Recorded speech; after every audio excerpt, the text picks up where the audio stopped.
Welcome to CRT. I'm Bambi Francisco Roizen. I'm speaking with Ilia Delio. She is a Franciscan sister and founder of the Center of Christogenesis, an organization dedicated to deepening the integration of science and religion.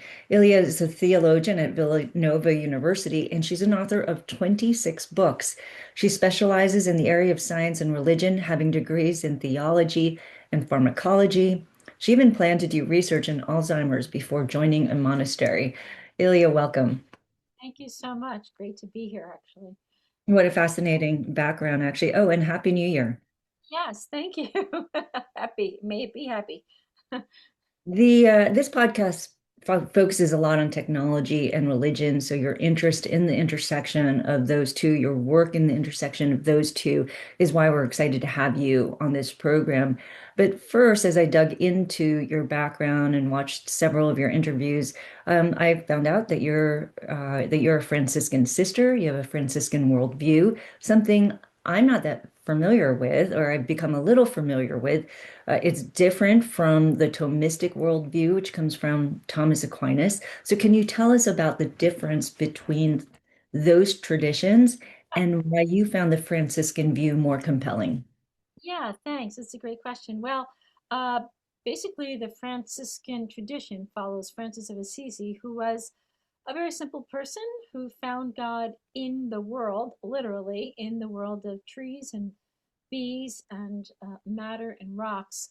And so Francis's idea is that we don't go to God, God has come to us. So the incarnation, or God becoming flesh, is at the center of his spirituality. And that was really built on by theologians such as Bonaventure and Duns Scotus, who made the incarnation part of the principle of what life is about here. So, in other words, there's no such thing as brute matter. Like every particle of matter has an infinite divine dimension to it. You might say a God dimension, to put this in kind of simple terms. So we find God in all things and not apart from all things. Thomas Aquinas was a follower of Albert the Great. And by the way, Thomas and Bonaventure went to the same university and were there around the same time, but they probably were in different colleges, so they never really had lunch together. Thomas was more Aristotelian, so his emphasis was on God as pure absolute being. So God's being, God's existence is God's beingness.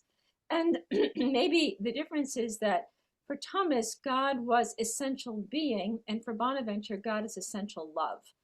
And Thomas had this idea that God's being is the source of all our existence, beingness. And Bonaventure had the idea that love is the source of all our existence. So they slightly differ in their theological emphases.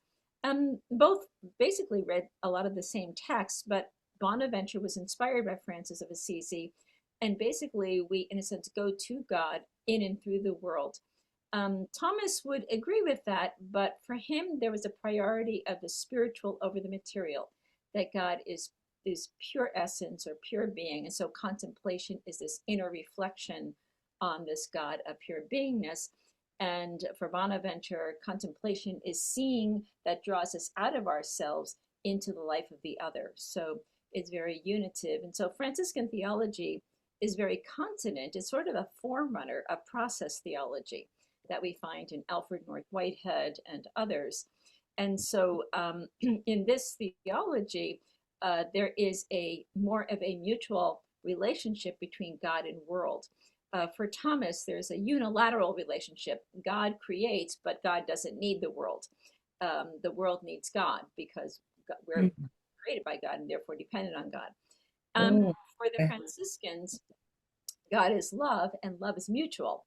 And so there is a more mutual relationship. God gives freedom to creation, and creation in a sense gives glory to God. And so that kind of process idea spills over then into the 20th century, into the work of Whitehead, and certainly in the work of Teilhard de Chardin, where the God world is a mutual relationship.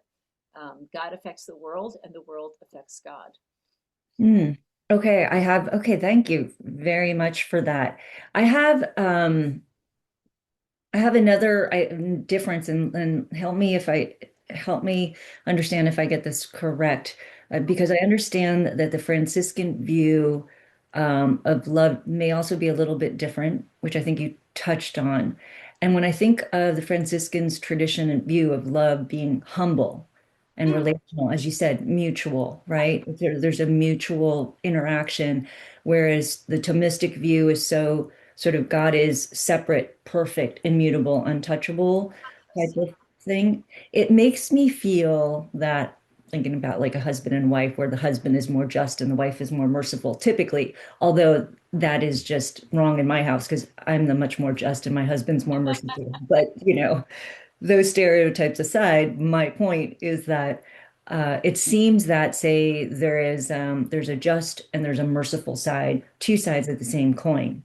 That's interesting. Yeah, I think we can say that.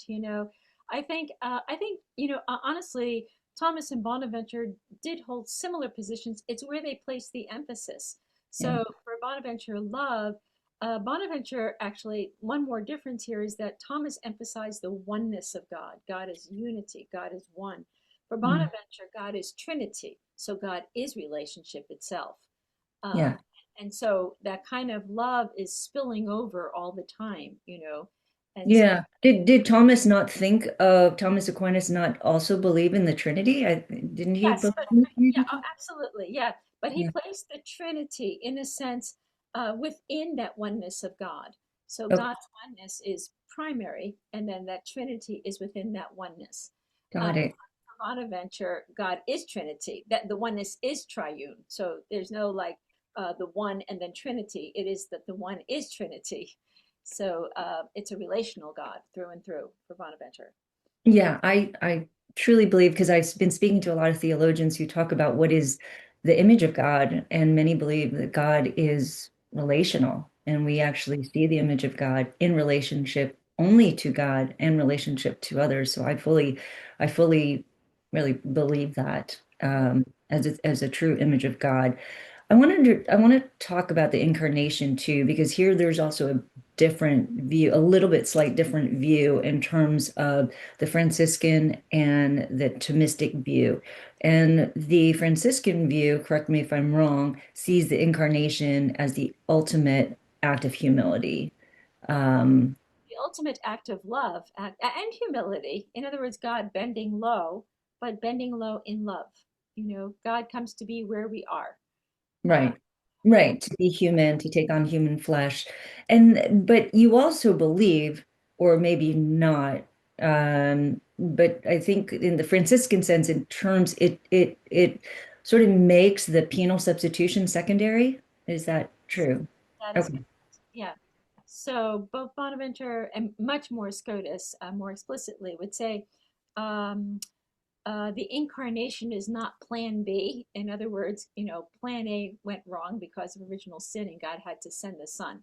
So the idea that we hold, I mean, the official Catholic position is, because Adam had sinned, Christ had to come to, in a sense, pay the debt of that sin, known as the Right. satisfaction theory, which is the position that Thomas Aquinas held, that the incarnation is, in a sense, a satisfaction, a remedy, or a paying of the debt of human sin. Scotus said God is love, and so from all eternity, God willed to share love in a creaturely way with a finite other. So whether or not sin ever existed, Christ would have come, which means that in order for Christ to come, there had to be a creation. So creation, both Bonaventure and Scotus would say, is creation is out of love, for love, in love, for love. And so love is, in a sense, the purpose, the essence, and the meaning of our life here. So love isn't just a benevolence of God; it is what God is about, and that means that life itself is essentially about sharing life. Which means relationship is fundamental to who we are, and the sharing of our lives is fundamental to what we become, and that's very Franciscan. And it has nothing to do with original sin; it has to do with original love. Right. Okay. Original love. But so in Colossians 2:13, 14, it does say he. forgave us all our sins, canceling the charge of our legal indebtedness, um, which stood against us and condemned us. He has taken it away, nailing it to the cross. Um, then in John 19:30, it says, it is paid in full. So the Bible does state that we had this legal indebtedness. I guess how do we reconcile the view of original love with this view that in the Bible that says we owe this debt to God? I think that actually comes, those are later additions. Certainly Colossians is well, Colossians is written, they're both written way after the death of Jesus. So um, the Pauline texts, on the whole, are somewhat faithful to the Gospels, but they also borrow from other traditions. The idea of penal substitution or original sin is not a Hebraic idea. We don't find that really. And sin is we do have a sense of sin in Judaism, but it's not this idea that there's an original sin and that we Right. have substitution. It's just not there. And so Jesus himself didn't have that notion, that I'm here to repay a debt. There's nothing like that. The whole of Scripture is really about hesed, about compassion, about love, about mercy. And Jesus, in a sense, goes to the cross out of love, out of an obedience in love to the Father. So it's not really like, oh my God, these people have gone astray, and I need to round them up and pay for their debt of sins. Um, Yeah. so I take that sin as brokenness. In other words, we have chosen against love, we have fractured our relationships. And Jesus is exemplary, I think, in this way that love heals and makes whole. And that the highest love, agapic love, self giving love, love that is not dependent on compensation or that you love me, that kind of love heals because it leads us into a new level of it's a gift of love that's given to us to help us, in a sense, move to a new level of our own self gifting. That we ourselves now are to be part of that love of self gift. That's how the world heals. It's not going to happen because one person died for us. That's never going to work. It works because Jesus is the model, in a sense, of what we're about. Yeah. Yeah. Interesting you brought up the Hebraic, I think you said Hebraic notion of sin because they don't think of man as being sinful. They don't think of that, right? The way that I guess uh, Pauline Right. Christians would think of that. I had this conversation with my husband and we were sitting down and I said, okay, let me see, I think I was trying to really sit in this worldview of love, original love and dying for someone because of love, because that's what Jesus did, right? He died. And I thought, well, to my husband, I said, well, you would die for us, right? Because you love us so much. I know you would die for us. But then as I thought about it some more, I thought he wouldn't die for us unless our lives were at risk. He wouldn't just say, I'm going to die because I love you so much. Because if he did that, I would say there's no reason for you to die, unless, of course, you're saving us from ourselves or saving us from some outside perpetrator, which is when I think of the incarnation, I think that Jesus died um, to save us from our own sinful nature. So there was something there that Jesus was saving. Like there was, I would expect my husband to die if he was saving us from something, but not just to die just for death itself to show humility. Does that make sense? Yeah, but I think it's actually much more than that. I mean, it's sort of like, an analogy, as I would see, would be, say, Oscar Romero, for example, or a modern day martyr. Um, I'm thinking of the conventual friar Maximilian Kolbe. He's in a prison camp and they're about to execute an innocent man who has a wife and four children. And Maximilian Kolbe steps out and says, "Take my life." Again. So it's not just about sin. We're too sin focused and we're too narrow, we're too anthropocentric. I think Jesus was about a deep a oneness of relationship with God, insofar as that listening, that deep listening to God was a drivenness and a passion for what God is about. And this God seeks to emerge in this world um, a more fruitful way, a more explicit way, a world where we are brought into a new community together, a world of shared resource together. I've come that you might have life and have it to the full. And I think Jesus is about that passion, that vision. And it's a work and it's a dying out of love for that. In other words, he kind of sets he shows us what it takes for a new world to emerge. So sin is, it's not really there per se. We're sin because basically we're unfinished. We're just creatures in formation, and we get a lot of things wrong. We're just like partials seeking to become wholes. But I think the person who has come home to themselves, like a Maximilian Kolbe or an Oscar Romero, they come into that unified awareness of God in their lives. And they are driven by what God, they see what God sees, and they want what God wants. And that drives them to give their lives at whatever cost it will be. We're always too much about substitution and what, like we did this wrong and we need to make up for this. That's kind of a lower level of awareness. And I think we're called into a higher, this is what Jesus is calling us to put on a new mind, a deeper awareness that God is within you. The reign of God is within you. What do you, when you look, across the world, across your university, across the country, just say, not the world, let's just do the country. And you think about the zeitgeist in terms of how people view Christianity. Obviously there's a lot of splits in the different worldviews. Do you think the Thomistic worldview or the Franciscan worldview is more dominant? I think the Thomistic worldview is more dominant, actually, because Thomas Aquinas was declared the official theologian of the church in 1879. And therefore, across all universities, across all seminaries, only Thomas Aquinas was taught.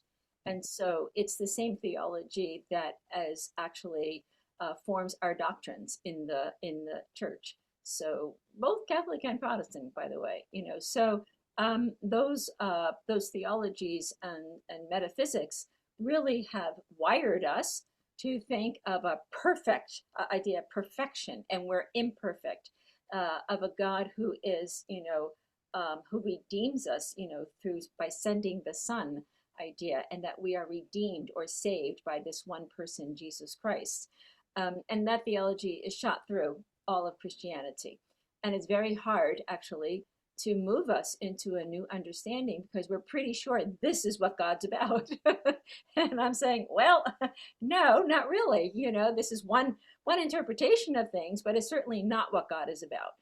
Even Jesus himself, left in there's an openness there, that God is doing new things, right? And so even the way Jesus acts is very spontaneous. It destabilizes, to say that you can't pin down what God is, that God will show up in unexpected places and do unexpected things. So many of the people around Jesus, like, who is this guy? I mean, we don't get him. And so that we need to shift our understanding, and we are too fixed on Thomas's God. And it's interesting because you talk about the differences, and I've been reading First Corinthians, and I'm not quite sure what you think of it because it's written by Paul, but he does say that, you follow Cephas, even some follow Paul, and he teaches the cross. Do you feel that we should just teach the cross, or is there too much confusion, even what the cross So represents? I think, I like to think about Paul in his historical context because he was a Jew, who had an experience of God or experience of Christ, and therefore a change of mind. And so he has a twofold mission. One, he's borrowing from surrounding philosophies and Judaism and, Jewish scholars to kind of convey, a message about Christianity that can get out of its little circle into the wider world. And so I think he does construct in some ways some paradigms for us to understand this this cross of Jesus Christ and Christ the new Adam and these type of ideas. But these ideas, I don't find them completely coherent with the New Testament, with the Gospels. They have an affiliation with them, but Paul is in a sense constructing his own theology there. So I take what he's saying there. I actually like Corinthians and I like Colossians. Actually, I like what Paul has to say on the whole. but I've begun to see it in a wider context. And I think that, there's definitely some truth and some great insights for Paul, but I also want to read them against what the New Testament is telling us. What are the Gospels saying? Because that's the best, even though Paul is 55 and the Gospels aren't written until about 65, AD. It's these stories about Jesus that were remembered. That's basically it. I mean, scholarship around Jesus, by the way, is very, very complex. Scholars are very widely ranged in their interpretation of, was Jesus God? When did he become God? The place of the cross. Maybe he never, I mean, it goes from one extreme to the other. But I wouldn't take Paul I wouldn't isolate Paul's writings and say this is what, Christianity is about. I think that would be skewed of what the larger picture is about Jesus as a faithful Jew who had a new experience and awareness of God in his life. Well, and this probably will segue us into sort of science and new technologies, but when Paul came to be, or at least when Jesus came to be, in 0 AD or 0 BC, I don't know what 0 AD, there was new technology there. There were all the routes, the trade routes that were established, and this enabled Paul to spread the gospel, to spread the good news of Christ, which turned sort of mythology on its head. And this happened, 2000 years ago. And also about 500, 600 years ago, we had another technology, which was the printing press, the Gutenberg press, which enabled another new thinking. Let's just say the Protestant Reformation. It also enabled this new way of thinking to take over. You could also say the Enlightenment, and but certainly sort of Luther taking Christianity a different direction. We're now at the cusp of a different type of technological revolution, the internet, and certainly AI. There could be a new movement in terms of a change in ideology that turns everything on its head. How do you look at today, Yeah. these times? Yeah, so it just so happens I just finished writing a book called The Christian Mutation. Is that your 27th? Yes, actually it is. Yeah. And it is actually on this question. So it actually begins. So religion is really a part and parcel of evolution. If we look at the emergence of the human person within an evolutionary worldview, we can begin to see the emergence of religion, even a proto-religion among lower species, and then into human life.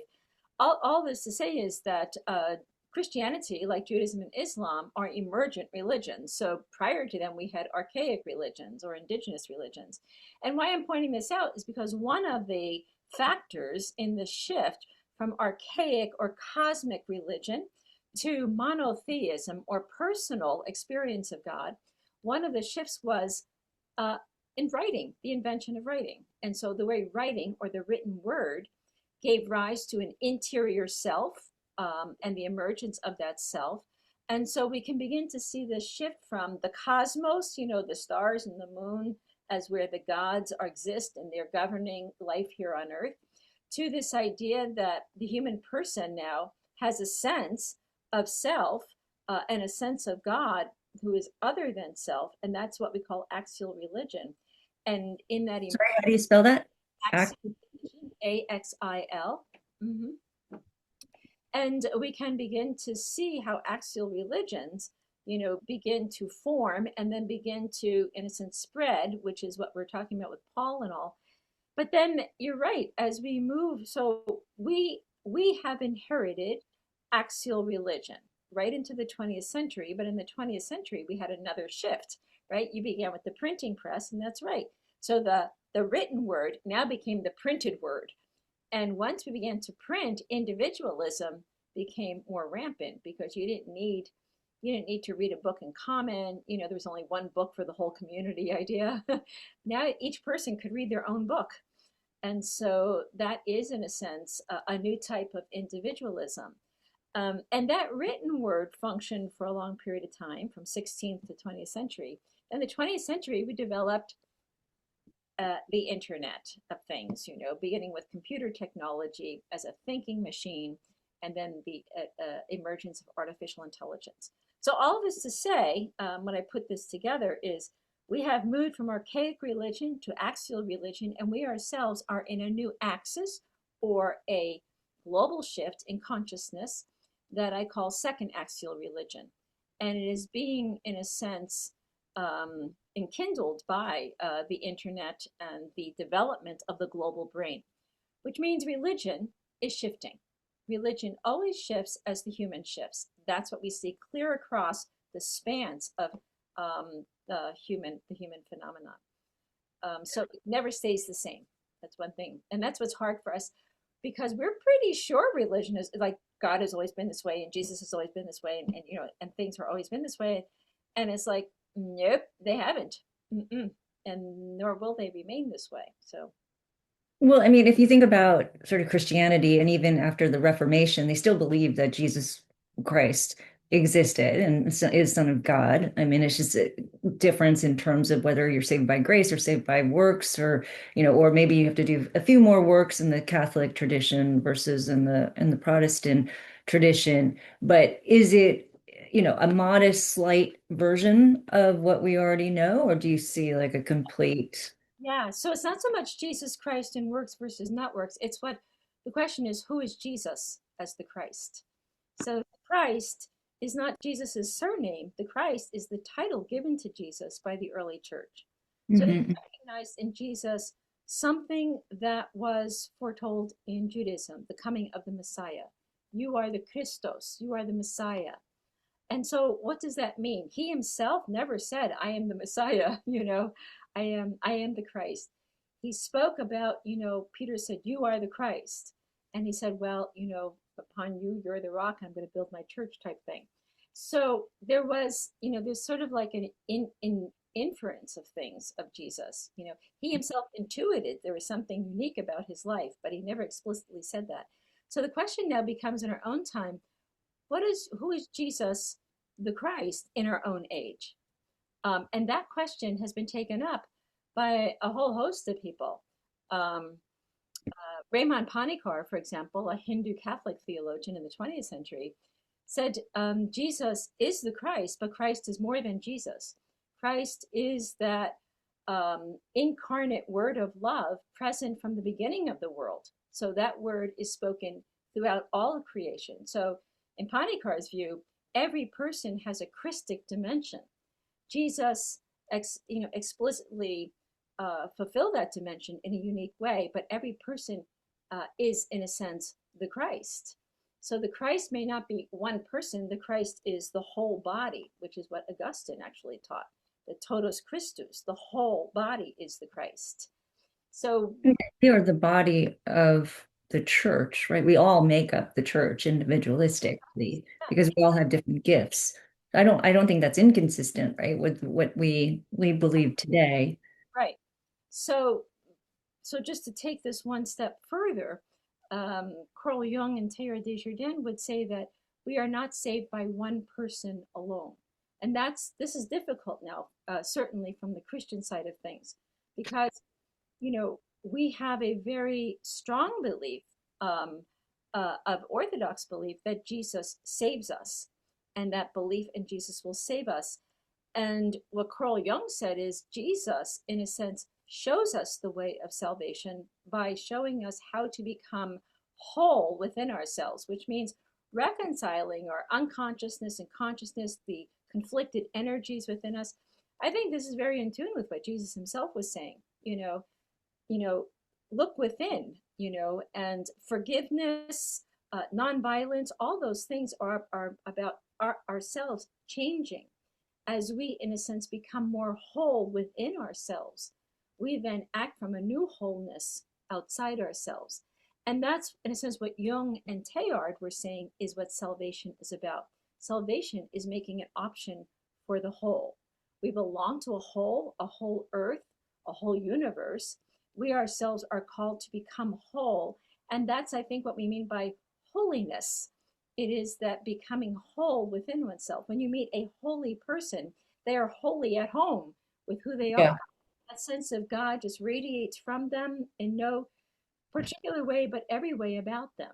And so when we place too much emphasis that Jesus has done this for me, we lessen our responsibility of this is what I need to do for myself. I think God doesn't do it for us. I think God does it with us. In other words, God gives us the opportunity to become whole, but we have to say yes to those opportunities. We have to accept that responsibility. I guess it's interesting you said that Carl Jung said Jesus shows us salvation, he doesn't save us. And I guess I would say that, but I can, I think those are both the same. If I say that Jesus shows us what it means to be to be saved, if he didn't show us, we would not be saved. So in a sense, because he did show us, he did end up saving us. So Yes. it's not incorrect to say that Jesus saved us if he is the one who showed us salvation, right? Uh, yes, you can definitely make that comparison. I think you can read Young a little bit like that because he is saying that Christ is the archetype. This is the model of what Yeah. salvation is about. And I think, when we say Jesus saves us, I don't know how we're interpreting that. Are we thinking that Jesus is the archetype of what I need to do in my own life?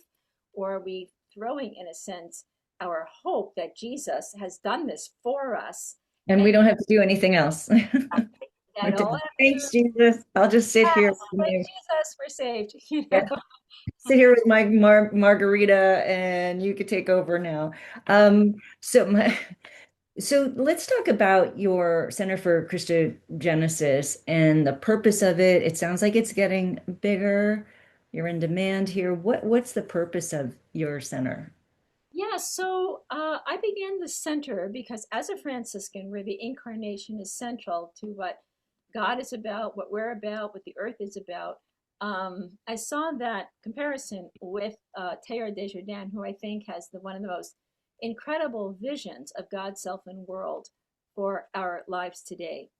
It's such a comprehensive vision that is, I think, both faithful to the tradition in its own way and yet visionary. Teilhard takes what we have inherited and he interprets it in light of modern science. And he invites us to see our lives in this unfolding universe in a new way. And I think rekindles a dynamic God of love, at the heart of our lives. I think this language of God is too abstract, sometimes it's too static, and I think it has not bode us well. And so Teilhard is saying that evolution, is a process of unfolding life towards more conscious life, towards more being.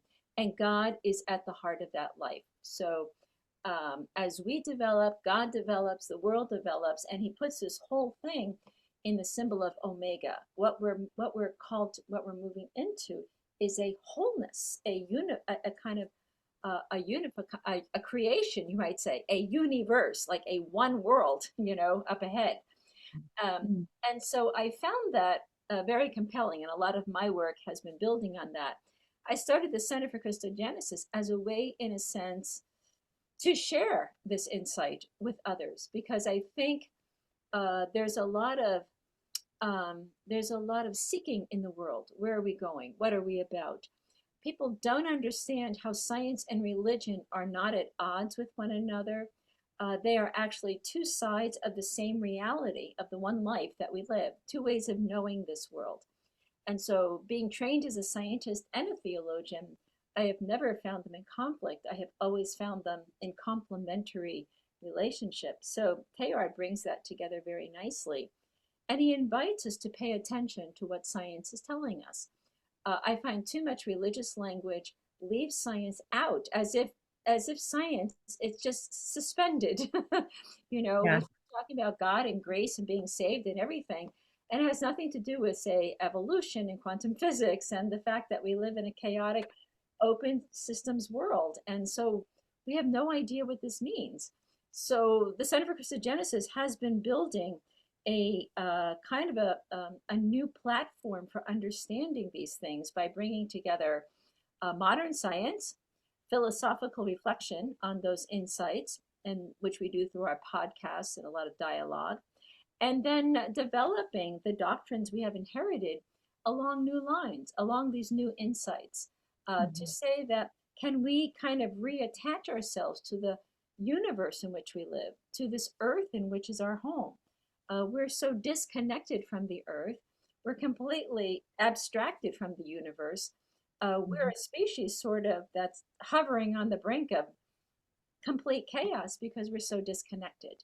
And so I think Teilhard's model is a way to invite us to bring us back to reconnect on every level of wholeness. It's all about what I call a primordial Catholicity, sort of a foundational wholeness that's at the heart of life. And it speaks to people, I think, because I think every person desires that wholeness.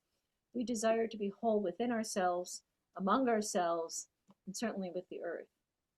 Well, for someone whose professional career really got started in Silicon Valley, where, in the early aughts with the new atheist movement, Mm, where you certainly fought a lot with new atheist technologists who believed that there was a separation of church and science. So it's nice to be able to say that they work together and they come together because first, firstly, God, in created us to be creators and create this science. What's interesting, so I appreciate that. What's mm, interesting is that I think this you believe or Franciscans believe that God is part of creation, or is that's sort of what God is God isn't separate from creation. God is creating with us. mm, And I can kind of understand that. At the same time, I guess from what I read, that God being not separate, and I think you said that earlier, is that God um there's a difference between Thomistic and Franciscan view where God is separate, absolute, separated from creation, whereas the Franciscans believe we're relational and we're working to create this new world together, which brings God into science.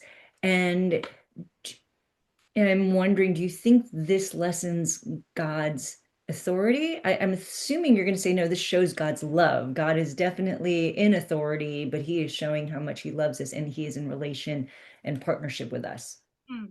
I think part of the problem is how we conceive of the word God. So when we use that language of God, what exactly do we mean here? And I think we're talking different meanings. So Thomas's meaning would be a unified being itself, right? Yeah. Singular existence. But when we use that language, no one thinks in terms of unified being. We think in terms of oneness. So God is this divine one, this divine power. And we're wondering how can that God be in all things, without losing God's power? Um, Right. but another way to look at it, and the way Teilhard might look at it, if we stick with the love tradition, is and I think the more biblical perspective, by the way, is God as presence, a living presence. So when God shows up, in the burning bush to Moses with Moses, he says, I am. Who sent me? It's like I am here. So exists, which is actually the basis of Thomas's reflections. But present is a dynamic, vital, existence. And by living presence, we're meaning that God is the depth of our lives. God is the infinite horizon of our lives. So we know this presence within us. It's not something outside us. We can only utter the name God because there's something within, whether or not we believe in God, by the way. There's some, even if say someone says, well, I don't believe in God at all, I'm an atheist. But even to reject something, you have to appropriate something to reject. So what is it you're rejecting? Most people reject this kind of big guy in the sky idea, like the super dude. And God is there's something here. So some people might acknowledge the here-ness as, my attunement with nature, or, I'm at home with myself. But God is always the transcendent lore. They're always the moreness. We're never satisfied, to put it another way. We're always looking for, yeah, go ahead. You want to say something? Well, as the apologist in me, I would love to understand when somebody says that to you, an atheist says to you, well, I don't believe in God, and you can say, well, what are you rejecting?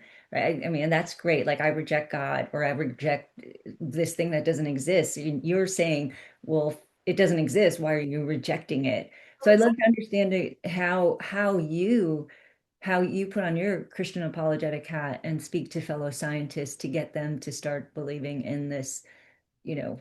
I never actually speak from a point of Christian apology. I actually engage in science. So I'm very, very interested in what science is telling us. I don't care. I don't want to defend anything. I want to know because every time I talk about science, I'm talking about a depth, Oh yeah. an infinite horizon. There's no technology, there's no science, there's no experiment that can get to the final answer of everything. It's always opening up into the mystery. And I think what we see with science is, oh, guess what? We thought we had the answer, and it's just opened up into new questions.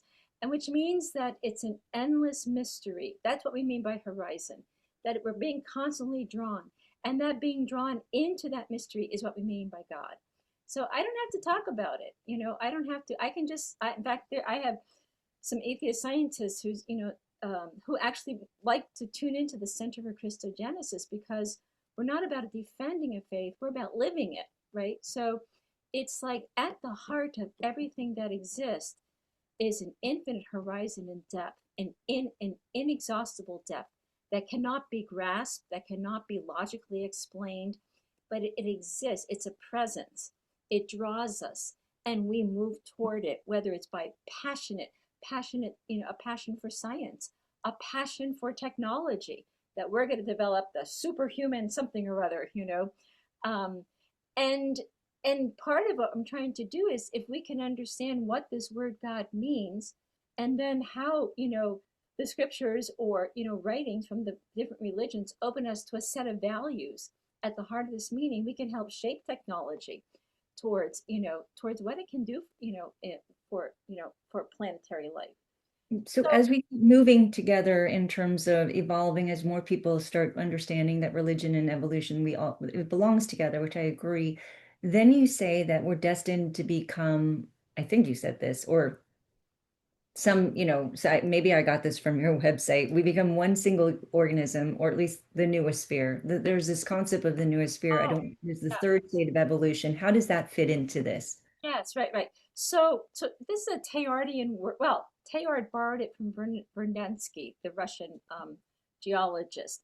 And basically, what they're saying is that as evolution unfolds, we move from a level of cosmic life, cosmogenesis, to a level of biological life, of biogenesis. But as biological life unfolds, it's developing in terms of thought or consciousness or mental capacity. And so the noosphere is actually right now evident on the level of mind, extended mind. It's the thinking layer of evolution, so to speak. And that's what has been developing, especially through AI, in the way computer technology now extends what. And by mind, I don't mean just simply brain. I mean sort of that field of processing information that allows us to connect an exchange of information across fields, so to speak. So we're on this new level of the noosphere, and it's actually giving rise, I think, to a new type of person, only because we're thinking differently on this new level of the noosphere.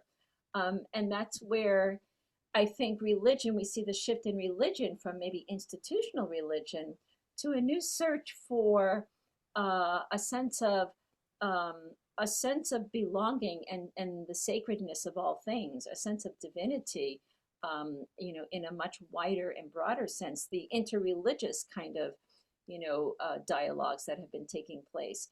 So we're in a huge, huge paradigm shift, huge. And the noosphere is, in a sense, our most recent level of evolution, which will continue, of course, to evolve because that's what life keeps doing. It keeps developing in complexity, and consciousness, and keeps moving. I'm sure this new sphere started around the introduction of the internet as it was commercialized, or is it more the 2020s when AI was I really commercialized? I take the internet sort of with the emergence of Homo sapiens sapiens, with our species. That's sort of the very, very birth of it, so to speak, the birth of thought.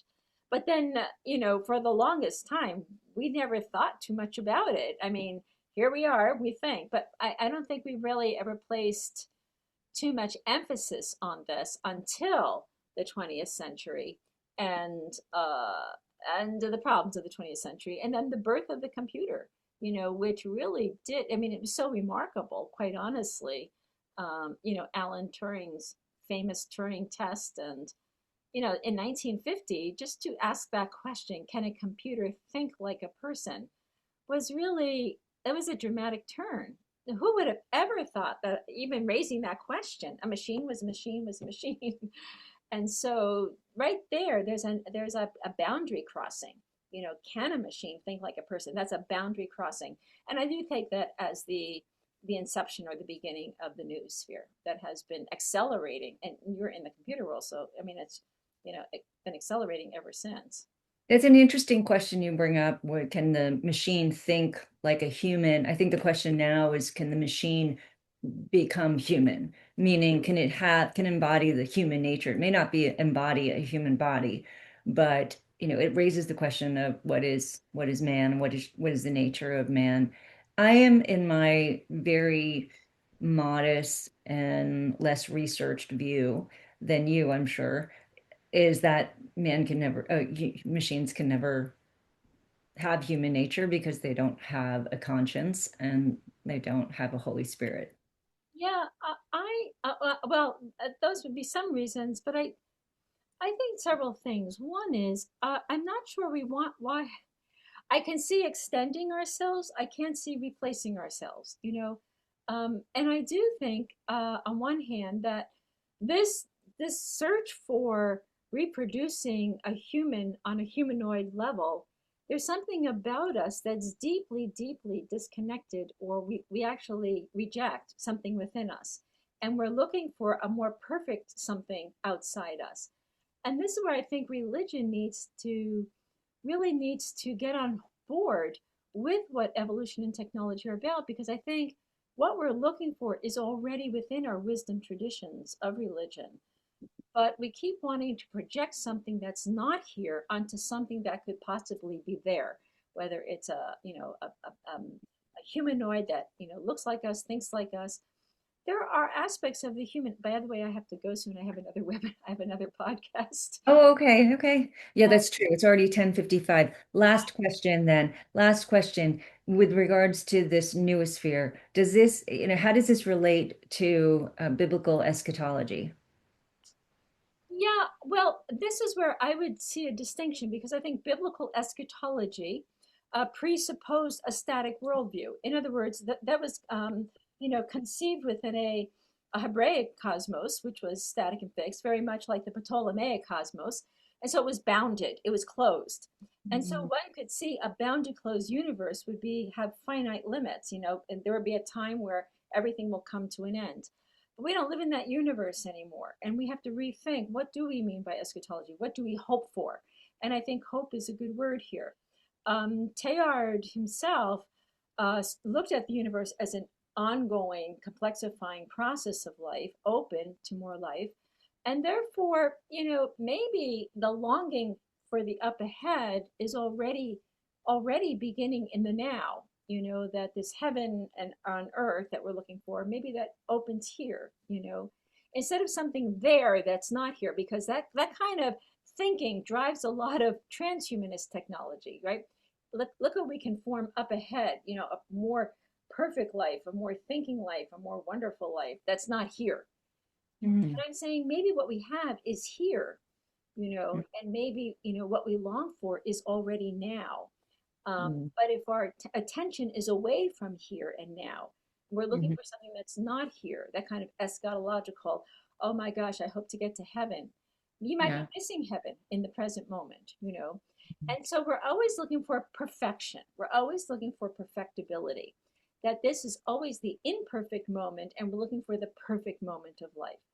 And that's where we have to change our thinking on things, that maybe all that we're seeking is precisely in the imperfect life. And what we think may be better life, which no perfections, no sufferings, pure joy, may be the most boring life for all eternity. And I don't think that's what God is about or heaven's about at all. I think it's going to be ongoing creativity, ongoing, ongoing longing. I think it's going to be a much more dynamic life. that eye has not seen, ear has not heard, nor has it entered our hearts, what this could possibly mean. So I like to think of the eschaton as the up ahead, just sheerly that, the up ahead that pulls me in the present moment. Well, it's pulled me in. You make it sound inviting. Okay. And you certainly helped me to be more present and humble. So thank you so much, Ilya. So much. Yeah, I appreciate talking. It was great questions, by the way. Yeah. I've been speaking with Ilya Delio and Bambi Francisco Royson. You've been listening to CRT.